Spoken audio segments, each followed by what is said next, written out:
You're listening to Dude Podcast with JC and Will. Put some pep in that step.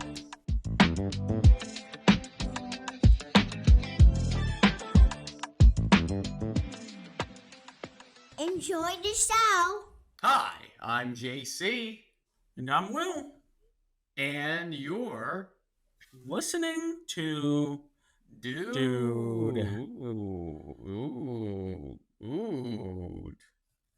Yeah, so this is, we're recapping Zoolander. This is part 2. Mm-hmm.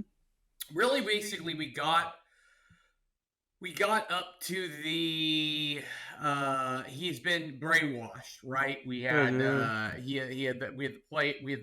had the amazing video with Will Ferrell, which that in and of itself, just YouTube Little Cletus, and you can find those, just the recordings of that, absolutely incredible. So yeah, I would highly recommend. But that leads into what I think may be one of the greatest scenes in cinema of all time.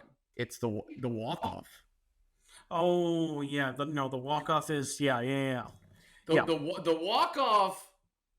walk-off is just absolutely everything about it, from the cameos, like, I don't know, everything about this scene is incredible. How people talk to Derek, like everything about Billy Zane kind of. I mean, yeah, Billy Zane. Billy makes that whole scene for sure. Billy's got it. That's where you see Billy goes, "When you gonna drop Magnum on us, buddy?" He goes, "Gotta tame the beast before you let it out of its cage." And everything that Billy Zane does, like, just if you go back and just hone in on Billy Zane, like, he's like, it may be the best acting of Billy Zane's career, which may not be saying much, unfortunately, if you have seen Billy Zane, like, but he's really good. Like, there's he's a very handsome man too. He really is. He is a startling handsome. Like, the guy pulls off the shaved head maybe better than almost anybody. He does. Yeah, he really does. Yeah. But that's the scene that you and I quoted in middle school religiously. That whole exchange between Hansel and Zoolander. Yeah, so yeah, there's this great cameo. They're hanging out at a club, and then there is, of course, this is where all the cool models go, all the cool it people, and of course, who does Derek run into but Hansel, in a spirited exchange, and then there's sort of that West Side Story sort of element. What is it? The Sharks versus the Jets, or basically you have Derek and his group versus Hansel and his group, and they decide the way to and this is also a great big reveal and hilarious idea by Ben Stiller and the writing staff, is how do models settle conflicts. They actually have what's called a walk-off, and which is hilarious because they're just making fun of, I mean, like, the runway walk is so funny in and of itself, and the fact that they use it to weaponize against each other, or a way to battle against each other, is absolutely hilarious. And the fact that, like, everybody wants to see this is, again, the whole movie is just it just makes what is such a ridiculous profession so funny. Was there a part of you growing up watching this movie, and we're, almost in high school, but watching that movie made me feel like, I know it was silly, I know it was sensationalized, but it did feel a bit like it was pulling back the curtain to what, like, behind the scenes of, like, stardom and, like, fancy rich people, like, and hot people were like in New York City. Even though now, as an older person, I'm like, it can't be anything like that. We don't really know what modeling is like at a super. That was the other thing too in my head. Even though it's a funny parody and it's a joke, like, in my head, I kind of, even at that age, was like, man, I guess he is the most handsome guy in the world. Like, I knew he wasn't, but I was like, I didn't, like, you know what I mean? I was like, I guess, like, yeah, like all these guys, they could be the most handsome people in the world. I completely agree with you. And that was one of the reasons, like, it still was a cool movie. Like, even just cool. The absurdity of Derek living with 4 other models, and they all had bunk beds together, and they, like, you know, dressed up in onesies and, like, made smoothies in the morning together. Like, in my head, that I never questioned. I was like, yeah, that models live in homes together, and they're all, like, you know, besties, and they all, like, just go to the clubs at night. And I don't know, maybe that's a version of that might be true, but they just made it so silly. But in my head, I'm like, oh, they're peeling back the curtain here. There's also just, again, there's just the subtle dialogue in this movie. When they're going to when they're going to actually wherever, like they're at the first warehouse or club or wherever they're at, and they go to the warehouse for the walk off. At the end of it, something happens, or Billy Zane tries to warn Derek. He's like, man, I don't know if you should be doing this. He's like, put a cork in it, Zane. Like, just, and then, like, you, like, close-ups on Billy. He's like, you know, he's got that toothpick. He's like, you know, like, I don't know, man. There's so much really good. It's just chock full of great things, great cameos. So they get to the facility, wherever, the warehouse where they're going to do this walk off. And supposedly, here's what was interesting on the director commentary. Like, I guess they didn't really know, like, so my understanding is, like, you know how they have, like, the 2 shots that are side by side when they're, you know, when they start doing the walk off and stuff like that? That was, like, kind of by accident. Like, supposedly that came out of an edit for, like, an early preview of the film. And they were like, oh, shoot, like, that's how this scene needs to go. Like, they didn't even really have it and which is great. So how a walk-off works, right? So I think that's a very important thing. Will, would you describe to the people, what is a walk-off, Will? Well, it's described by David Bowie, who is the judge of this walk-off.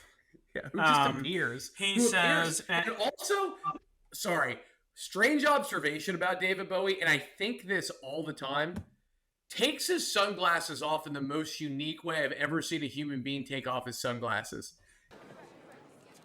I believe I might be of service.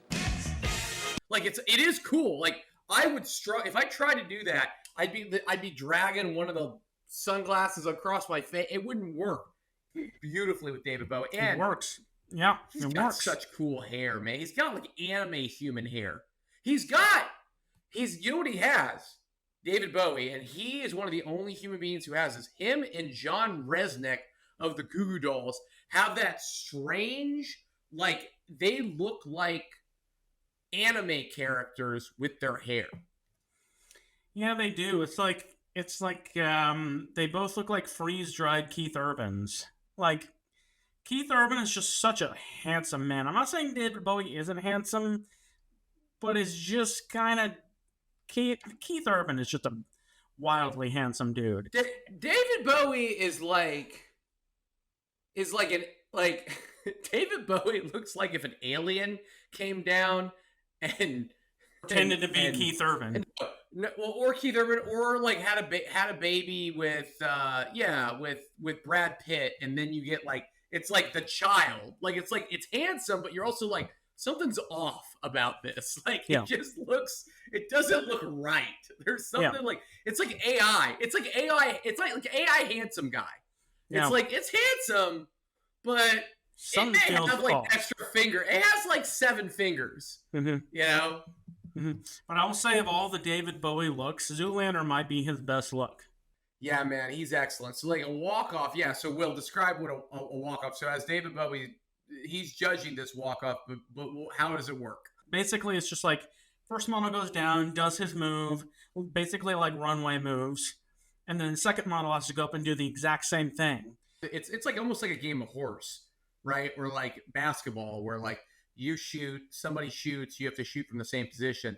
That's essentially the walk off, right? So somebody does a move, somebody has to emulate that move and then go and then up it by something. So the final move is because listen, you got two heavyweights going at each other. Hansel realizes he has to channel some sort of energy that he's gotten, some spiritual energy, to be able to pull his underwear off his body by simply putting his hand down his pants. So basically, he shoves his hands in his pants and he starts moving around. Everyone's like, why is his hands in his pants? And all of a sudden, without taking his pants off, he pulls his underwear out of his pants unripped. And which is silly because it's not a model move, but somehow everyone was like, oh my God. I mean, it is an incredible feat. If somebody could do that, I mean, that'd be an unbelievable party trick. But my favorite part of that scene is when Zoolander goes up there and he has to duplicate pulling his underwear out of his pants. You see him walking down the runway and he's thinking, and you hear his inner voice go, thank God I wore underwear today. Thank God I wore underwear today. Yeah, it's hilarious. And then he pulls it out. It doesn't work. It's absolutely terrible.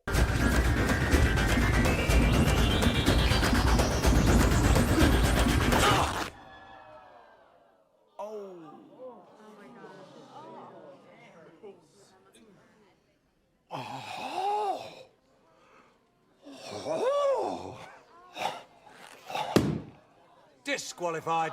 And then the graveyard scene happens with David Duchovny. With JB Pruitt, the world's greatest hand model. And they make David Duchovny look absolutely horrible. I think they wanted to show him like he's a hand model. He doesn't got to worry about the face and the body. In fact, he even says, I'm a hand model, Mama. We're not like the face and body boys. We're a different breed. No, I think he calls himself a hand jockey at one point too. Yeah, a finger jockey or a finger jockey. I think he uses like all this like hand lingo, which is really funny. So yeah, so basically, David Zoolander's had this realization. Oh my gosh, Mugatu's trying to brainwash me. Why is he trying to do this? He goes to this grave site.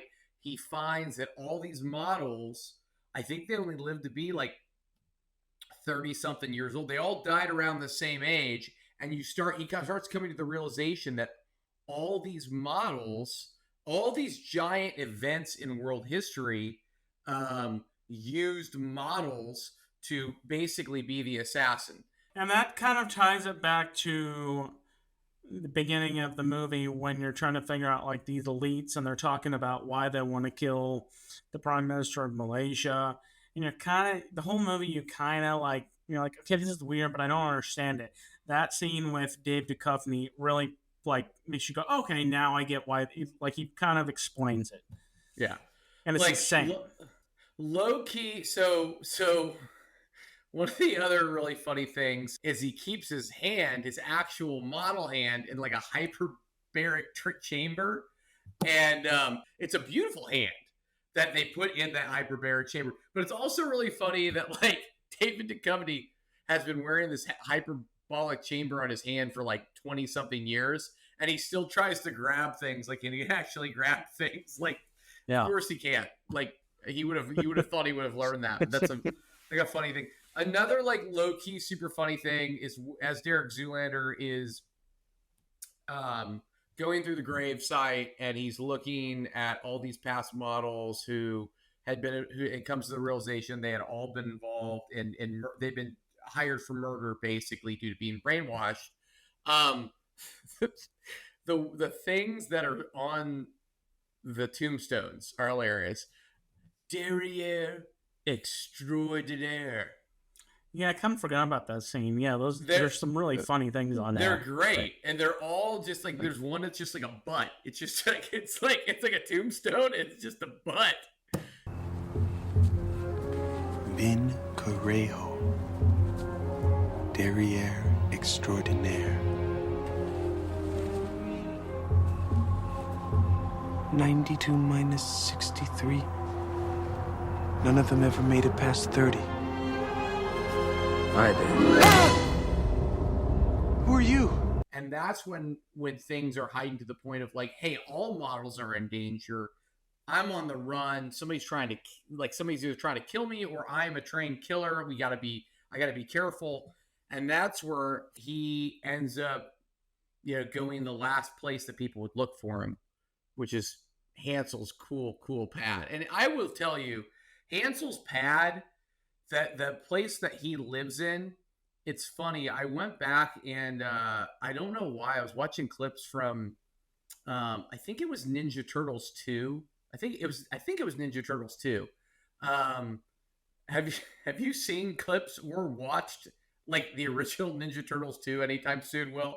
Recently? No, I can't say I have. No. There's no doubt in my mind that whoever designed this did copy that, because it looks exactly like the loft looks exactly like the Ninja Turtles 2 where the children live. But it's really, really cool. And it's just hilarious because supposedly listening to the director's note, it really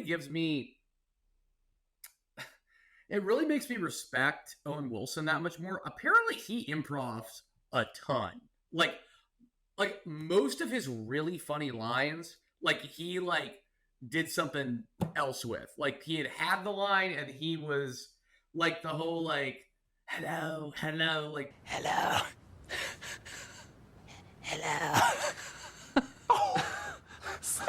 Parts of some of the things that are so iconic within this film were him just riffing with the general script itself. So they end up getting some sort of strange hallucinogenic tea, and then they end up all having a big orgy, which is hilarious. But here's the thing: the orgy, when we say orgy, I know people haven't seen it are thinking, oh, it's gross. They have this nasty scene. It can't be any more insane. It wasn't. You don't see anything. In fact, if you saw it and had no context to it, you wouldn't know that it was an orgy. You would think they were on a carousel or something. And the funny thing too, and the only reason you really know it's an orgy, quote unquote, is because you just start randomly seeing other side characters from the loft's face. But I do want to say maybe the other funniest parts, the scene directly before the orgy scene, is just absolute hilarity. And this is where you find out Matilda's backstory.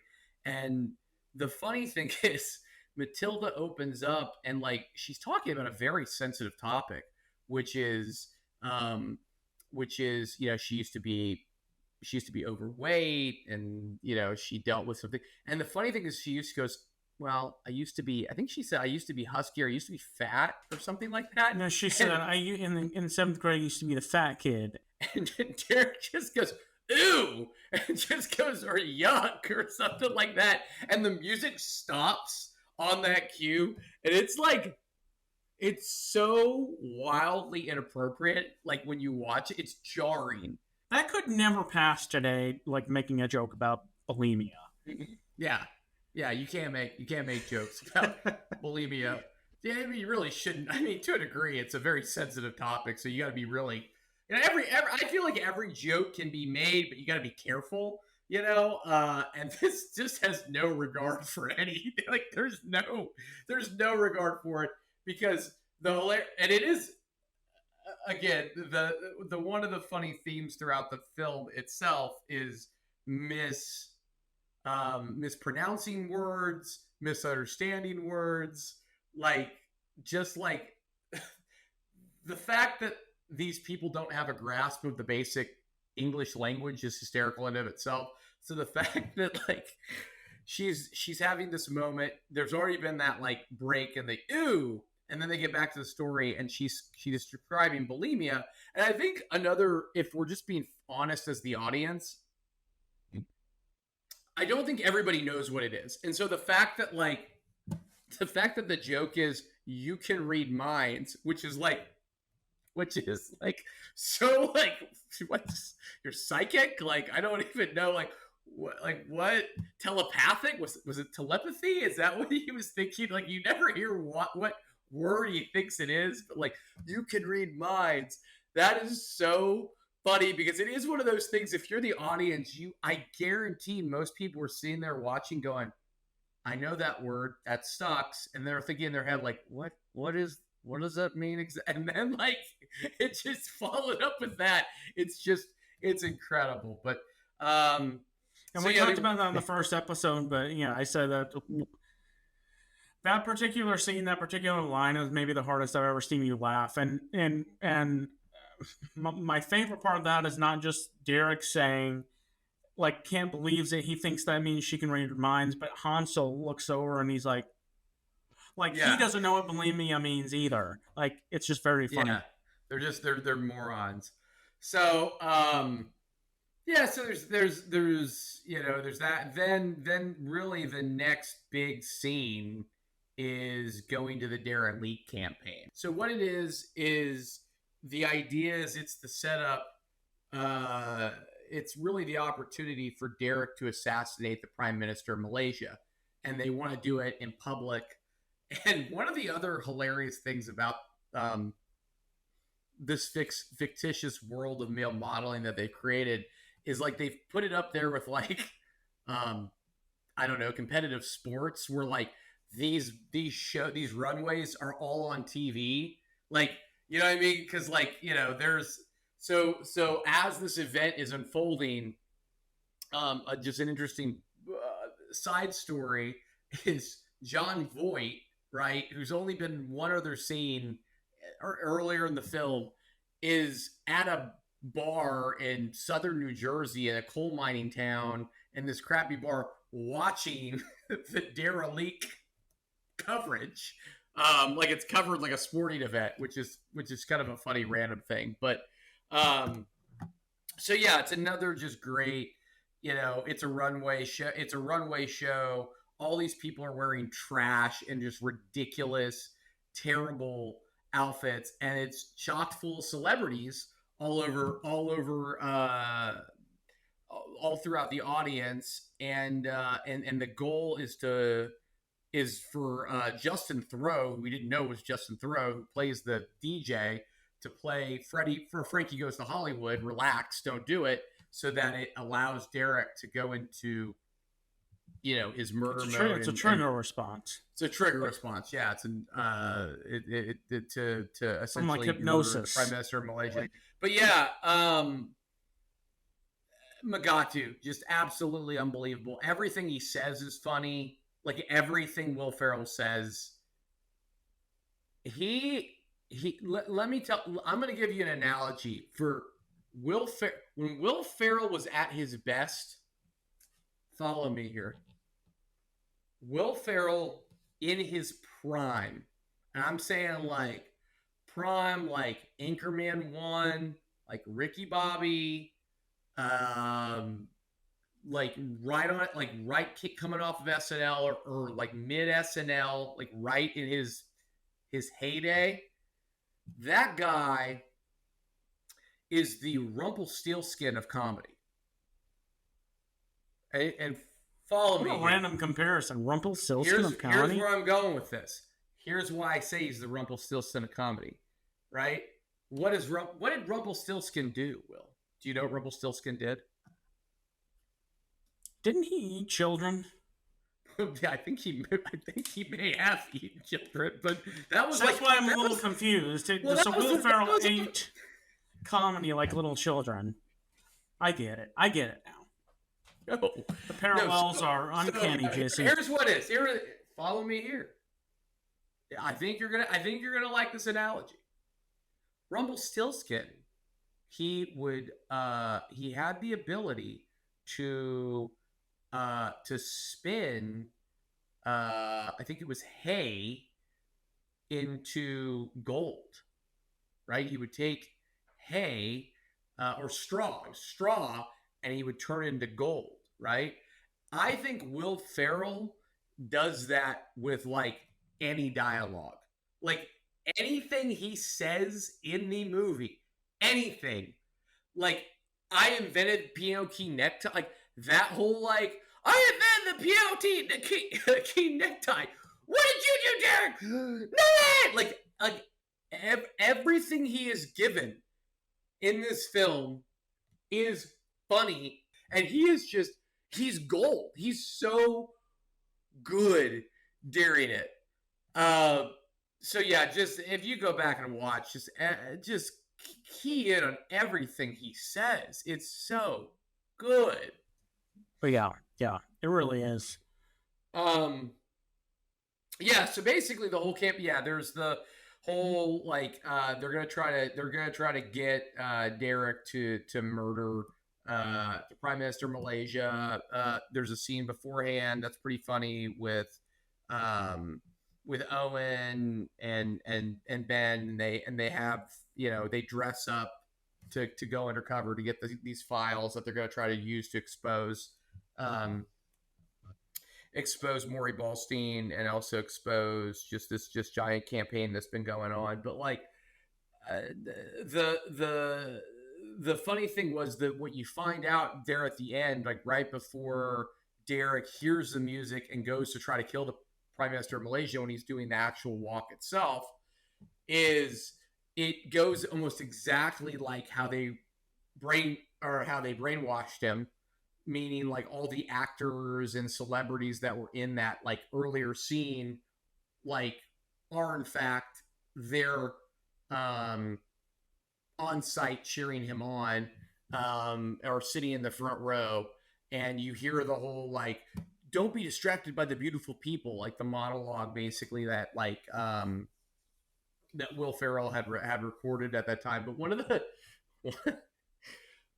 Gary Shandling, man. I mean, that was intentional. They put him as the last. He said, "Don't be distracted by the beautiful celebrities," and then Gary Shandling pops up, which, I mean, beautiful in his own way for sure, but I would not put him in the modeling. He's the last person I would think to be in a modeling movie. Yeah. So luckily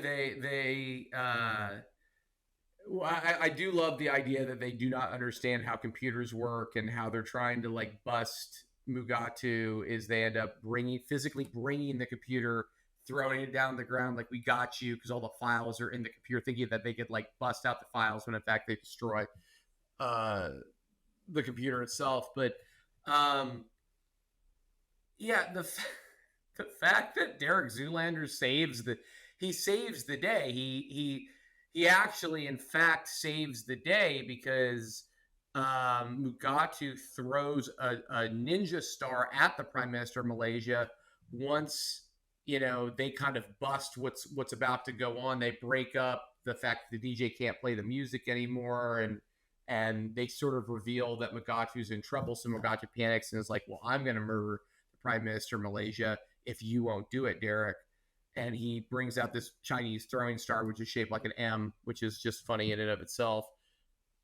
He stops it with his look, with his patented, magnum look, which has been alluded to throughout the whole film, that he has this special look, and this look is there's power behind it. And I think what's funny is, I'm sure, and this was sort of noted in the film, I think there were intentions to have the looks be different looks at some point, and then I think they just realized, what if Blue Steel, like they're all the same look, and the only person who sees that is the audience and Mugatu. And Mugatu kind of breaks the third wall almost, and like, well, I guess it's not breaking the third wall, but he's the only one who like acknowledges like he doesn't have multiple looks. He has 3 looks. They're all the same look, and yet this look is powerful enough that it literally stops a flying Chinese throwing star and stops it in midair and saves the Prime Minister of Malaysia. And I also don't know, like, then everyone's happy. Derek saved the day. He's restored his reputation. Him and Matilda make out. It's like, the love story, everything comes to fruition. But I don't know. Another just funny scene, actually, like, the Prime Minister of Malaysia is a funny little man for some reason. We talked about this on part 1, where he just makes us laugh because he's just like, ooh, he's making noises the whole time. And he's such a meek, he's a cute little old man. Like, he really is like the cutest old man you've ever seen. His one line is pretty adorable too. He just says, "Thank you, Derek Zoolander, for saving my life," and you're like, "Yeah, Thank you, Derek Zoolander, for saving my life." And then he speaks in Mandarin or whatever. I don't know how he responds. And then you find out that Derek can speak multiple languages and responds that way. But yeah, and then basically at the end of the film, you find out that Derek's opened his own center for children who can't read good and want to learn to do other things too. He's had a child with Matilda. Maury Ballstein is Maury Ballstein is teaching a class of children. He's yelling at children about how to negotiate deals, which is just funny in and of itself. Also just a call back real quick to great additional Jerry Stiller monologue near the end. That's where he basically he turns from being the bad guy to saying, "Hey, I'm going to turn myself in and go against this, dark, evil, shadow murder team."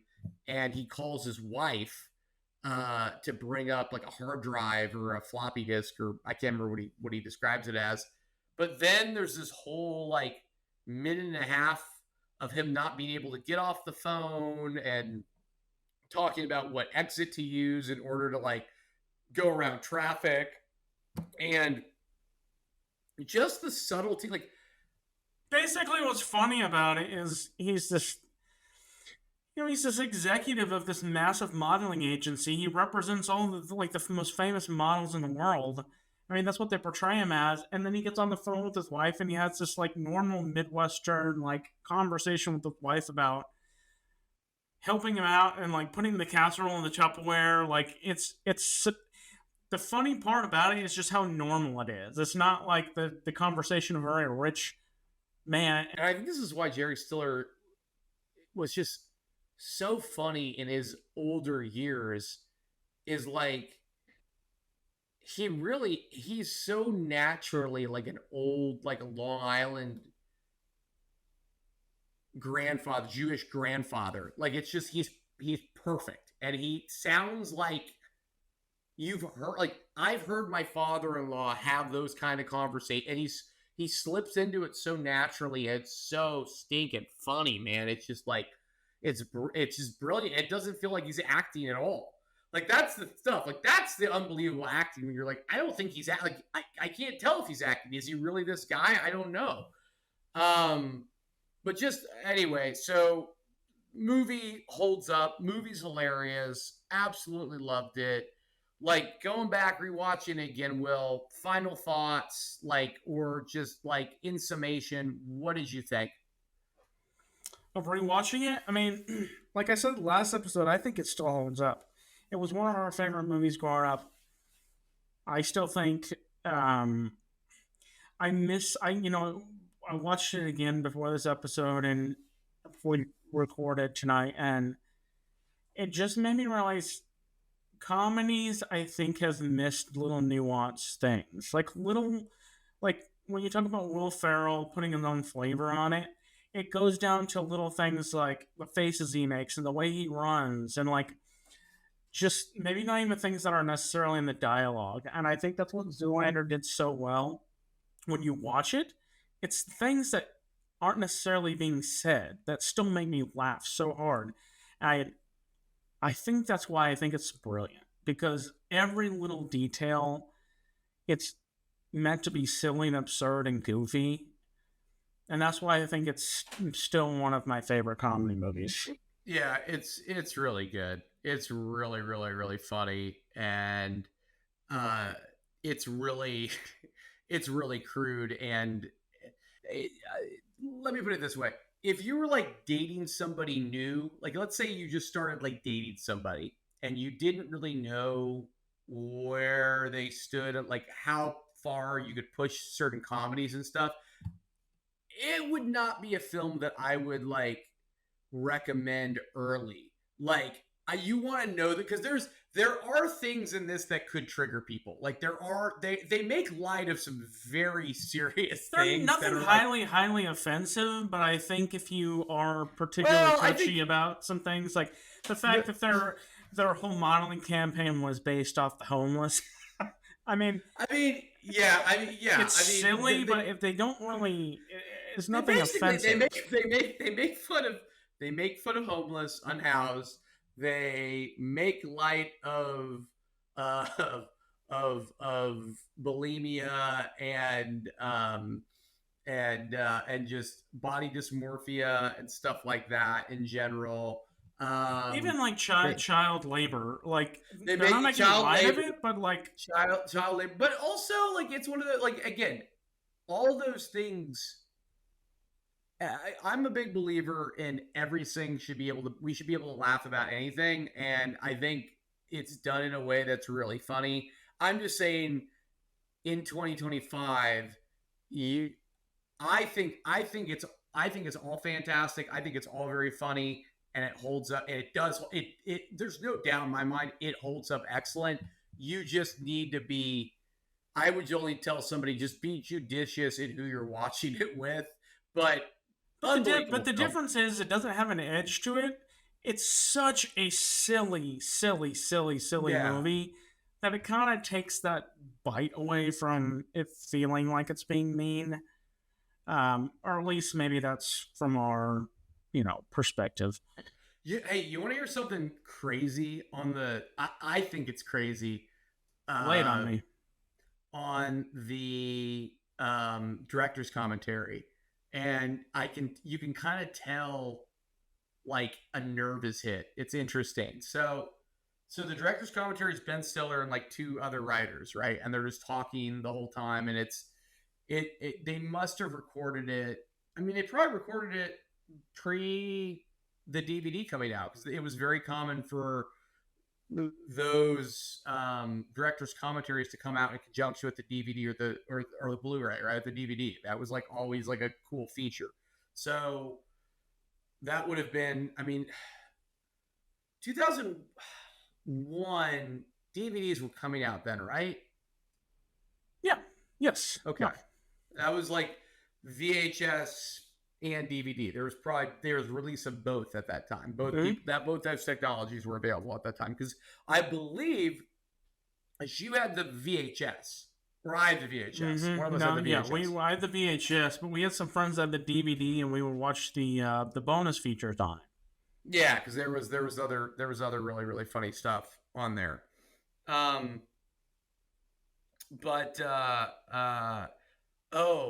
the directors. Not the directors, because the director's Ben.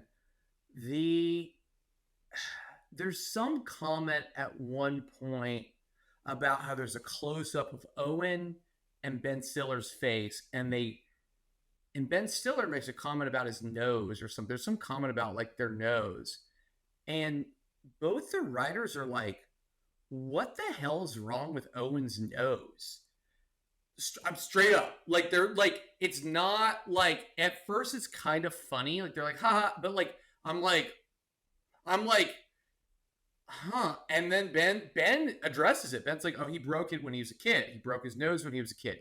And you can tell that the directors try to go, like, it's kind of bad. Like, the directors try to go back to, like, make fun of his nose again. And you can tell that, like,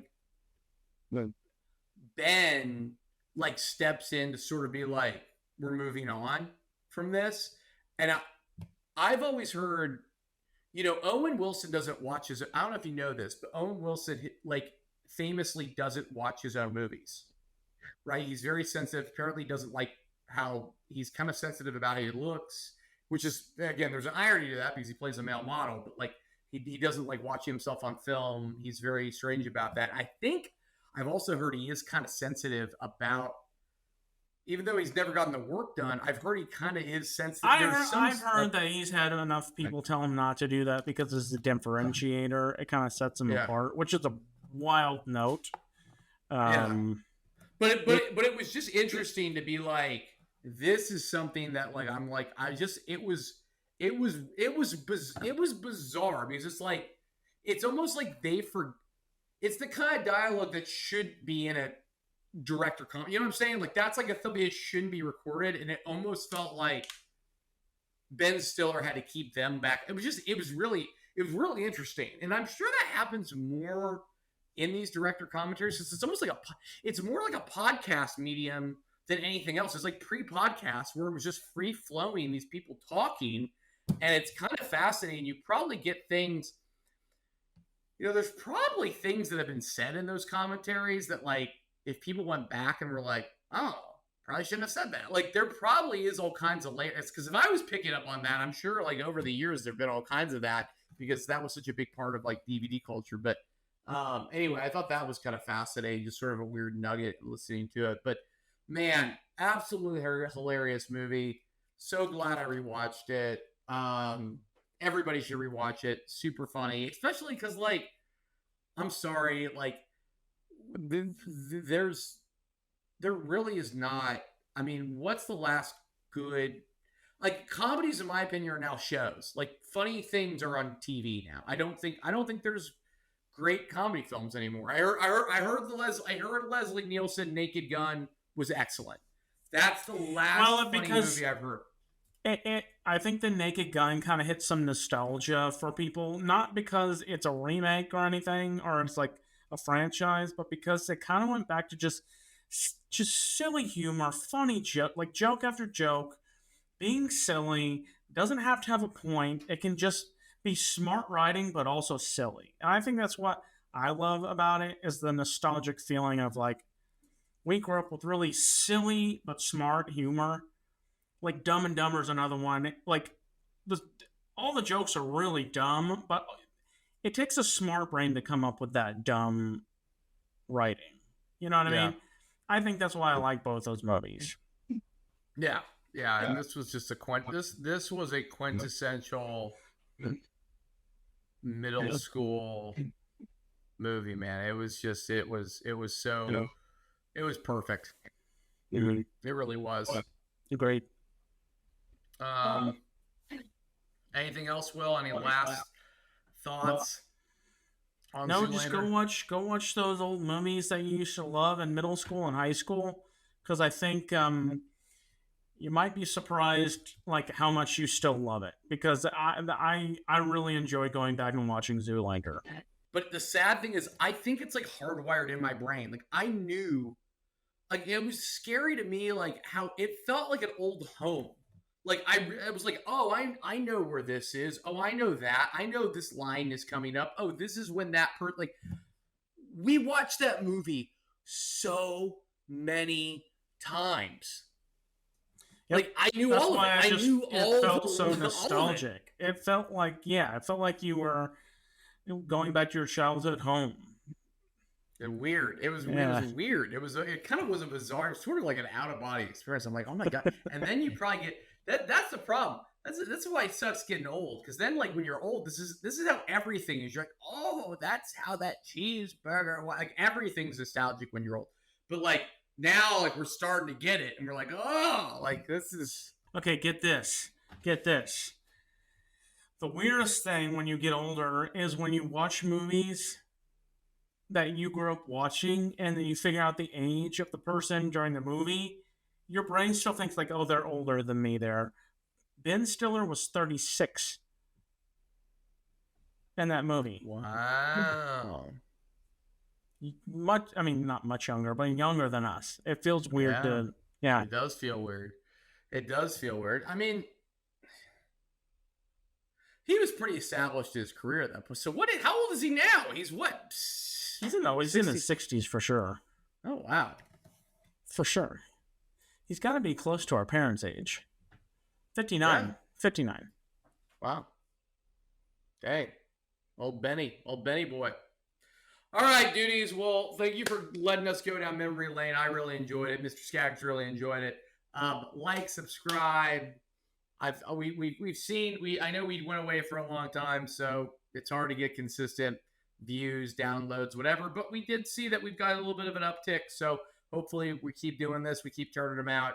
You guys keep enjoying us rambling, and I'm going to end on this. I don't want to make, try to, make anybody sad or anything, but the world's a little bit of a scary place right now.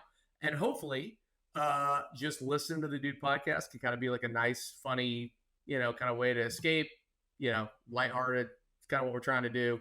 If I'm being really honest, it's a great way for me and my best friend to connect and talk, and hopefully you get some good juju out of it too. So we will talk to you duties in a couple of weeks. We'll probably just be rambling about gosh knows what. And hopefully we get a producer on here at one point and do like a three-way, because he is one of the most interesting people I know. Mm-hmm. I think he's got some great stories that may be coming up here in the next couple of episodes, getting our producer, Mr. Parker Farrell, to come on to tell some stories and see what it looks like to wear his pants. See what it looks like. I think I've definitely worn his pants before. Shorts, for sure. Pants. I think you've worn many of your friends' pants. Oh, yeah. Yeah, no doubt. Socks. Well, on that note, have a great week, duties. Enjoy your week, duties. Love you.